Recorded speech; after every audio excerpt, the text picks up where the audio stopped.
Bienvenue dans Incorporer, le podcast qui va t'aider à plus habiter ton corps et à mieux vivre ta vie.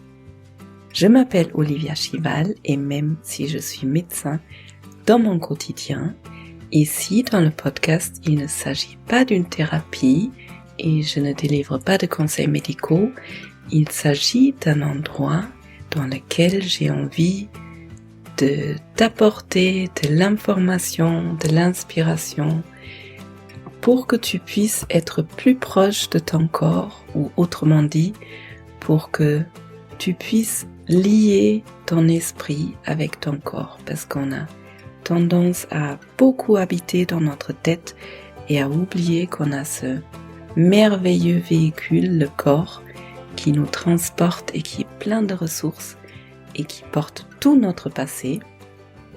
Et c'est juste trop dommage de l'oublier et de passer toute la vie dans la tête. Et c'est d'ailleurs quand on est dans la tête qu'on est dans le stress, dans les peurs, dans les angoisses, dans le futur, dans le passé et pas du tout dans notre vie. Et c'est en allant dans notre corps qu'on arrive dans le moment présent et qu'on peut savourer et activement participer à ce qui est notre vie. Bienvenue dans ce nouvel épisode, j'espère que tu vas bien et si jamais ce n'est pas le cas, je te souhaite de trouver des ressources pour t'accompagner, pour t'accueillir, pour te soutenir. Et peut-être ce podcast, il peut t'aider à retrouver des ressources. Aujourd'hui, j'aimerais bien partager avec toi une réflexion que je me fais depuis quelques jours autour des émotions.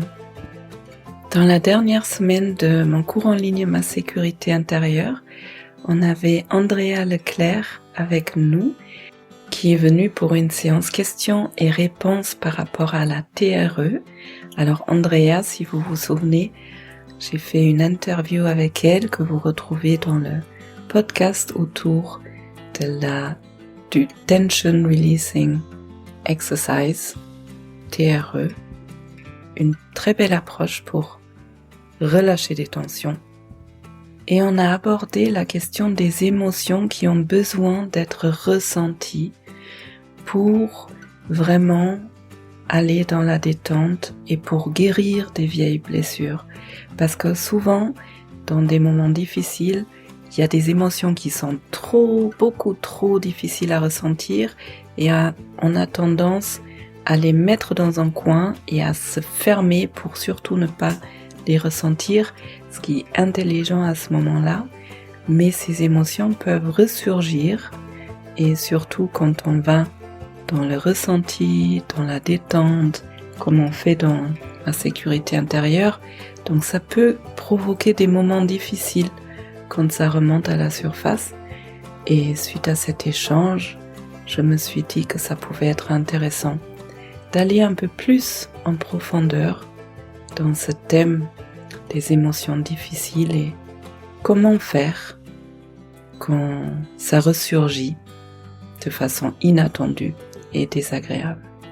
Donc, si ça t'arrive de temps en temps de sentir que il y a des émotions pas loin que je n'ai pas trop envie de sentir ou qui me font peur, ou tout simplement si tu as vécu des choses difficiles dans ta vie ou si tu as envie d'être plus en harmonie avec toi-même, eh bien cet épisode pourrait être intéressant pour toi. Et avec tout ça dit, c'est parti pour l'épisode.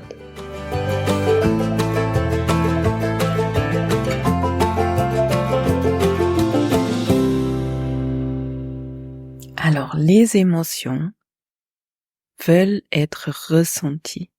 Les émotions sont là pour nous traverser et il y a des études qui ont démontré qu'une émotion, quand elle vient, normalement, elle reste entre 1 minute 30 et 3 minutes. Et puis, si on ne s'accroche pas, ce qu'on fait souvent de façon inconsciente, mais normalement, si on arrive à se laisser traverser, l'émotion, elle vient et après une courte période, elle nous quitte, elle part.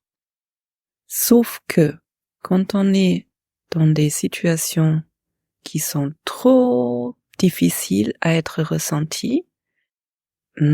Par exemple, pour les enfants, ils sont pas encore en capacité à se laisser traverser, ou quand on vit des stress de façon chronique, ou si on vit des choses vraiment bouleversantes.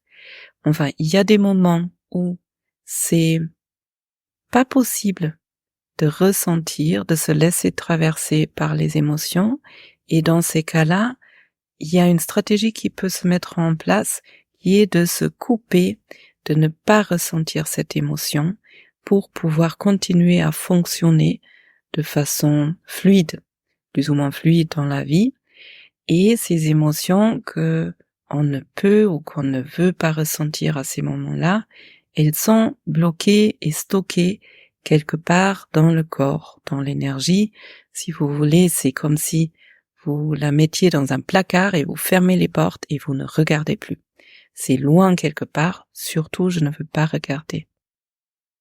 Dans le moment où vous mettez cette émotion dans le placard, c'est très intelligent de faire ça, parce que justement sinon ça vous aurait bouleversé. Mais si ça s'accumule, il y en a de plus en plus des émotions qu'on ne veut pas regarder, eh bien à un moment donné ça peut créer des problèmes, comme des maladies psychiques ou même physiques, du mal-être, une colère qui reste un peu au fond, une sorte d'amertume contre la vie, des difficultés relationnelles, voilà, toutes sortes de choses, parce qu'il y a des émotions qui attendent de pouvoir être ressenties, mais pour l'instant, il n'y avait pas la place. Ces stratégies pour éviter de ressentir ce qui est trop difficile à ressentir, je vais certainement en parler dans les mois à venir, parce que c'est un thème qui est complexe et qui est passionnant. Eh bien, ces stratégies, ça peut être des choses comme je vais beaucoup dans l'analyse, dans la réflexion, je me crée un monde dans mon imaginaire pour ne plus vivre dans la réalité. Ça peut être des stratégies comme, vu que les relations sont d'emblée dangereuses pour moi, eh bien, je vais me retirer et je vais ne plus compter sur personne, ne plus rien attendre des autres, ou peut-être au contraire, aller chercher la fusion avec les autres personnes, parce que c'est que par les autres personnes que je peux me réguler, me sentir en sécurité.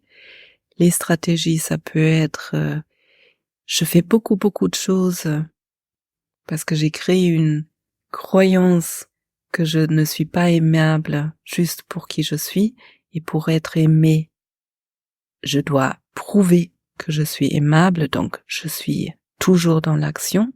Dans quel cas, l'émotion qui était trop difficile à sentir, c'était à un moment donné de ne pas se sentir aimé juste pour qui on est. Bref, vous voyez, c'est un sujet qui est large et complexe. Mais en tout cas, à partir du moment où il y a une stratégie qui est en place, on est coupé de nos émotions et on est coupé de nos corps, parce que les émotions, ça se ressent dans le corps. Et c'est d'ailleurs pour ça qu'on a tendance à se couper de notre corps, parce que l'émotion qui est trop difficile à sentir, eh bien, elle se manifeste dans le corps. Donc ça peut être la gorge qui serre trop, le cœur qui bat trop vite, ça peut être carrément des douleurs. Et vu que ça c'est trop difficile à ressentir dans le corps, eh bien hop, je me coupe de la sensation et je me coupe de l'émotion. Alors la conséquence du fait de m'être coupé de mon corps et de mes émotions, c'est que je n'ai plus conscience de ce qui se passe à l'intérieur de moi. Je n'ai pas conscience de cette stratégie qui est rigide et qui est répétitive. Et cette stratégie, elle devient automatique, complètement inconsciente, et elle va toujours produire les mêmes résultats. Parce que si j'agis de la même façon, eh bien je vais toujours avoir le même résultat. récolter les mêmes fruits de ce que j'ai semé avant. Et là, on est dans les schémas qui se répètent, et on ne sait pas comment en sortir parce qu'il n'y a pas la conscience, parce que je ne vois pas, je ne ressens pas ma façon d'agir qui m'a protégée à un moment donné. Je vais essayer de te faire un exemple très très concret. Alors, imagine-toi un enfant qui grandit avec des parents qui l'utilisent toujours pour ce que les parents veulent. Et dès que l'enfant émet un souhait, il n'est pas écouté.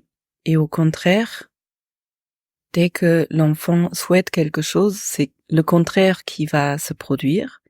Cet enfant, premièrement, va ressentir une énorme douleur de ne pas être entendu et de ne pas être soutenu dans ses propres envies. C'est une douleur énorme pour un petit enfant de se sentir utilisé et de ne pas être entendu, de ne pas expérimenter qu'on réponde à ses besoins. Et donc cet enfant va se couper de ces émotions-là, de cette douleur, et va développer une stratégie de ne surtout jamais dire clairement ce que cet enfant veut. Parce que cet enfant a appris, quand je dis quelque chose que je veux, de toute façon je vais pas l'avoir, donc je vais trouver une façon de l'obtenir différemment et je ne vais jamais être clair. Cette stratégie, elle fonctionne pendant l'enfance avec ces parents-là. Donc l'enfant est coupé de ses émotions, de cette douleur-là, et a mis en route une stratégie pour pouvoir fonctionner. Le problème, c'est que quand cet enfant devient adulte, cette stratégie s'est tellement intégrée que cet enfant, cet adulte maintenant, va continuer à ne jamais dire clairement ce qu'il veut pour toujours éviter la même douleur qu'il a ressentie à un moment donné il y a longtemps. Sauf que dans les nouvelles relations, cette personne va se retrouver face à d'autres personnes qui ne comprennent jamais, qui sont peut-être énervées, parce que cet ancien enfant ne se positionne jamais, et surtout cette personne ne va jamais pouvoir vivre et créer des relations où les choses sont fluides, sont claires, et ne donne jamais la possibilité à une autre personne de répondre à ses besoins, puisque les besoins sont pas clairement expliqués. Donc au final, cette personne répète un schéma de ne jamais être heureuse dans une relation sans vraiment comprendre pourquoi, puisqu'il n'y a pas de conscience dans le corps, dans les émotions, et cette stratégie, elle agit en boucle, de façon inconsciente. Maintenant, pour pouvoir sortir de ce schéma, il est important de déjà se rendre compte de sa propre stratégie, de ce que je fais de façon automatique. Et pour pouvoir me rendre compte, j'ai besoin d'avoir de la conscience dans mon corps, dans mon ressenti. Et ce qui risque de se passer quand je m'approche de cette stratégie, quand j'en prends conscience, elle va s'assouplir et puis je vais pouvoir toucher à la douleur qui est derrière, à la douleur de la petite enfance. Et c'est à partir du moment où je peux re-expérimenter cette douleur, où je peux vraiment la ressentir, cette douleur de l'enfant, que là, la douleur, cette émotion, elle peut être ressentie et elle peut s'en aller parce que c'est un peu comme si j'avais ouvert le placard et je la laisse sortir et je la laisse me quitter. Alors, ce qui est important là, dans ce que je viens de dire, c'est qu'il ne s'agit pas de revivre la douleur ou de revivre la situation. Au contraire, ce qui est important dans ces situations-là, c'est de garder une double conscience. Je ne deviens pas cet enfant qui est de nouveau complètement bouleversé. Au contraire, là, je suis adulte. Je suis dans le ici et maintenant. J'ai une sorte de double conscience. Il y a une part de ma conscience qui est ici, dans un contexte sécure, je suis adulte, et une part de ma conscience qui ouvre l'espace pour cette ancienne émotion. Donc, en fait, c'est pas revivre, mais réexpérimenter différemment, dans un autre contexte. Et soit j'arrive à faire ça moi-même, par exemple dans des séances de méditation, soit si je sens que c'est trop difficile pour moi, et je peux sentir que c'est trop difficile, soit parce que ou je sens que j'ai peur d'y aller, ou tout simplement parce que j'ai envie d'y aller, mais je n'y arrive pas. C'est comme si j'arrivais pas à toucher. C'est comme une résistance qui se met en place parce que mon système sait que pas assez sécure pour ouvrir cette porte-là. Eh bien, premièrement, c'est important de ralentir, de ne jamais pousser, et deuxièmement, ça peut être intéressant de se chercher de l'aide, d'être accompagné. Et Andrea, quand on en a parlé, elle appelait ça joliment de la co-régulation. Je me cherche une personne de préférence professionnelle, quelqu'un qui a vraiment l'habitude de travailler avec les émotions, qui est là pour moi. Comme à l'époque, quand j'étais un enfant, j'aurais eu besoin d'un parent qui me co-régule, qui est là, sécurisant, stable et qui m'accompagne dans ce processus. Et dans ce processus, comme je l'ai dit tout à l'heure, on est en général très inconscient de nos schémas pendant longtemps. Ça veut dire que je n'ai pas conscience qu'il y a un schéma ou une stratégie qui est en route. Parce que bien sûr, mon système ne souhaite pas que je me mette en danger, entre guillemets, ne souhaite pas que je contacte cette émotion qui était tellement douloureuse quand j'étais petite. Et du coup, ça peut déjà être un premier pas de se rendre compte des résistances qui sont là, des résistances à ressentir. Et je crois que c'est Diana Richardson qui dit la résistance à la conscience.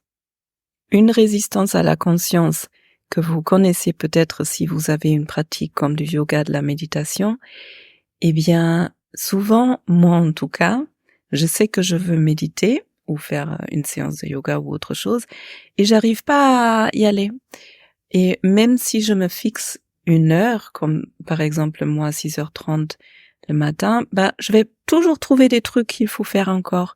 Peut-être se faire une tisane, peut-être cette bougie elle me plaît pas, faut la changer, ou bien je vais réfléchir à ceci ou cela, et puis le temps passe. Vous connaissez ça? Et en fait, c'est tellement difficile de se mettre à être dans la présence, dans la conscience, et ça c'est notre mécanisme, notre résistance à l'intérieur qui a pas envie d'être là avec ce qui est là. Même si je sais que ma séance de yoga, elle va me faire un bien fou, souvent il y a cette résistance qu'on peut sentir et qui est très humaine. Et dans un contexte un peu plus large, ces résistances, ça peut être, je vais en thérapie, j'ai envie de travailler sur quelque chose, mais en fait, je passe la séance à parler des choses qui sont pas importantes jusqu'à ce que, hop, la séance, elle est finie. Et en fait, j'ai pas fait la place pour ce qui est vraiment important. Ça peut être une résistance. Bon, après, c'est très lié, résistance et stratégie. Ça peut être justement d'aller toujours dans la pensée, d'analyser des choses, de réfléchir au lieu d'aller ressentir ce qui est réellement là. Ça peut être se mettre toujours en action, ne jamais prendre le temps. Parce qu'en fait, quand on s'assoit dans le silence, quand on fait de la place, qu'on désactive nos stratégies, nos résistances, ça peut faire énormément peur. Parce que c'est là, où ça peut remonter ce que j'ai mis dans un placard, et puis, qu'est-ce que j'en fais? Si je n'ai pas appris à me réguler, à rester ancré et à me laisser traverser, à, comme on dit souvent, accueillir et à se laisser transformer cette émotion par elle-même. Et donc, il y a plein de techniques en dehors de la thérapie qui peut aider à faire ce nettoyage, si tu veux. Par exemple, moi, ça m'a fait penser au yoga, bien sûr. Ou par exemple, des fois, on fait des séances sur le cœur. Et le cœur, c'est l'endroit où il y a le grand calme, c'est paisible, c'est même la grande paix, c'est l'amour. Et c'est tellement délicieux d'être dans le cœur. Et en même temps, le cœur, c'est aussi l'endroit où se trouve l'ego, toutes les peurs, toutes les craintes, tout ce qui est rigide. Et des fois, quand on fait une séance de yoga sur le cœur, après, on est tellement bien. Mais des fois, on fait une séance sur le cœur et il y a tout qui remonte, toutes les peurs, toutes les colères, et on peut être mal pendant plusieurs heures après, ça m'est déjà arrivé. Et là, le plus important, c'est de ne pas essayer d'analyser, c'est de ne pas essayer de contrôler, de mettre des commentaires, de s'en vouloir, etc., d'essayer de comprendre parce qu'on comprend pas, mais d'avoir cette capacité de juste être avec ce qui est là. Comme je disais dans un autre épisode, d'accueillir avec ce qui est là avec bienveillance et avoir confiance que si moi je peux être là, ça peut me traverser et ça se nettoie. Et c'est vrai pour le yoga comme c'est vrai pour plein d'autres techniques où on fait de l'espace, où on fait de l'espace pour que ce qui a été caché pendant longtemps peut remonter. Et c'est pas forcément évident. Parce que notre système, notre mental veut la sécurité, voudrait au mieux remettre dans le placard, fermer les portes ou essayer de comprendre, etc., etc. Et le truc, c'est que en essayant de comprendre, on laisse pas partir. C'est comme si on s'agrippait et ça se rigidifie. Donc, accueillir avec amour, avec bienveillance, avec beaucoup de douceur pour toi-même. Et la magie qui se passe après, une fois qu'on a réussi à faire de la place, à ressentir, à réexpérimenter, qui a été caché pendant tellement longtemps, c'est que ça se transforme et tu vas avoir accès au true self en anglais, au vrai toi, à la personne que tu es, qui tu étais avant ces blessures, avant ces douleurs. Et ça, c'est tellement délicieux. Parce que là, tu vas te connecter à quelque chose qui est tellement plus grand que toi et quelque chose qui est bien plus apaisé, à une sorte de confiance en toi et en la vie et une stabilité. Et à vrai dire, on peut pas trop mettre des mots sur qui on est réellement avant nos blessures parce que tout simplement notre mental ne peut pas l'imaginer.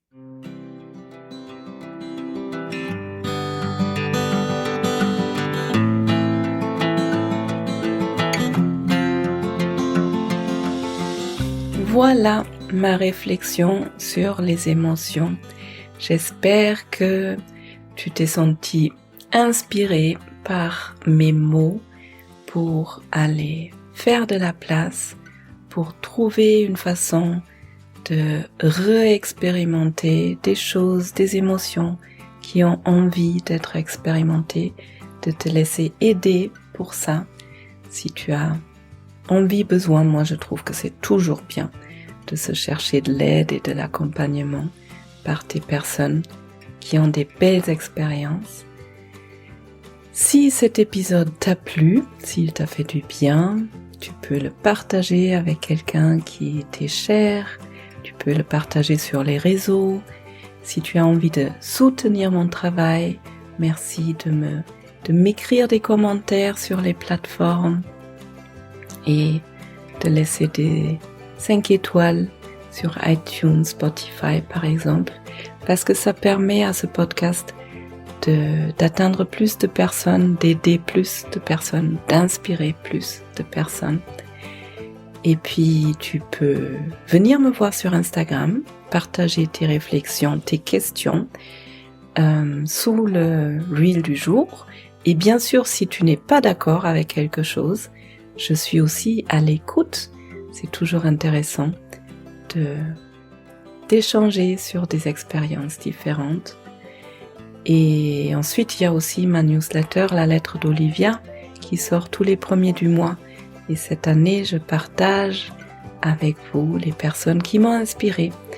Et comme je suis allemande et que je me forme souvent dans des pays anglophones, c'est vrai jusqu'à présent, j'ai partagé, je pense uniquement des personnes qui viennent d'autres horizons. Donc si ça te fait envie, tu es le ou la bienvenue. Et maintenant, je te souhaite une belle journée, une belle soirée. Prends bien soin de toi et à bientôt.